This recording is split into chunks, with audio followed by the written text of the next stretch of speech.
الفيديو ده الحقيقة أنا عاملاه وليد اللحظة، مش محضّرة له خالص يعني.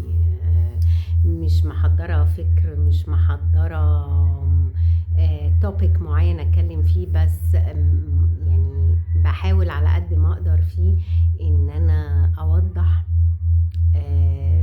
مشاعر وأحاسيس الواحد مَر بيها خلال 25. 26 إن شاء الله على الأبواب. إن شاء الله تبقى سنة خير وسعادة وأمل وتفاؤل وكل حاجة حلوة على الناس جميعًا يا رب. سنة 2025 مش هاقول زي الناس راحت بالوِحِش اللي فيها واللي، بس هي السنين كلّها عمومًا بيبقى فيها ابتلاءات واختبارات، وبيبقى فيها برضه حاجات حلوة، باختلاف مين أكتر من مين. بس عمرك ما بتلاقي نُص الحاجة بس هي اللي موجودة، لأ بتلاقي الحاجة والتضاد بتاعها، الحلو مع الوِحِش، الكويس مع اللي مش كويس وهكذا. سنة 2025 الحقيقة كانت من السنين الصعبة جدًا، جدًا، جدًا في حياتي، فقدت فيها أشخاص باحبهم، ربنا يرحمهم ويعوّضني خير عنّهم، وربنا يجازيهم خير في الآخرة، ويجازيهم خير في الدنيا من اللي عايش فيهم الحقيقة. شُفت فيها مصاعب كتير، وكان فيها تحديات كتير، وكان فيها ابتلاءات وامتحانات كتير، بيّنت لي معادن ناس كتير، وإن قد إيه ممكن واحد يبقى بعيد عنّك جدًا هو اللي قريّب لك، وقد إيه إن اللي قريّب لك ده أبعد ما يكون عنّك. بيّنت إن مش صِلة الدم بس هي اللي بيبقى الواحد متعلق بيها وقريب بيها، لأ ده ممكن ناس بعيدة عنك صلة ارتباطك بيهم وإحساسهم بيك أكبر بكتير جدًا من صلة الدم زي ما بيقولوا.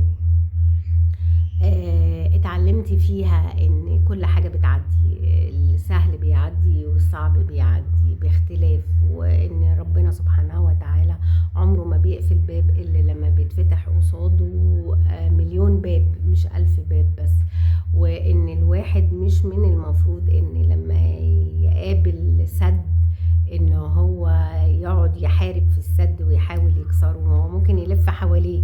يعني الواحد المفروض يتكيف مع الأوضاع اللي هو فيها ويحاول يوجد مخرج ليه، يغير طريقة تفكيره، يغير اتجاهه، يغير نظرته للأمور، هتلاقي الدنيا أسهل وبتتحل. إنما الواحد لما حاجة تقفل يبقى مصمم وقافل دماغه إن هي يا كده يا ما تنفعش. لأ احنا طبيعتنا المفروض إن احنا يبقى عندنا نوع من أنواع التكيف، وإن احنا نتعامل مع الأشياء بمرونة، بحيث إن هي لو ما نفعش كده ممكن ندور على حاجة تانية نحلها، وإن الواحد دايما المفروض يحط لنفسه خطة بديلة، بمعنى إن لو ده ما نفعش وبلان A ما نفعش، طب بلان B إيه؟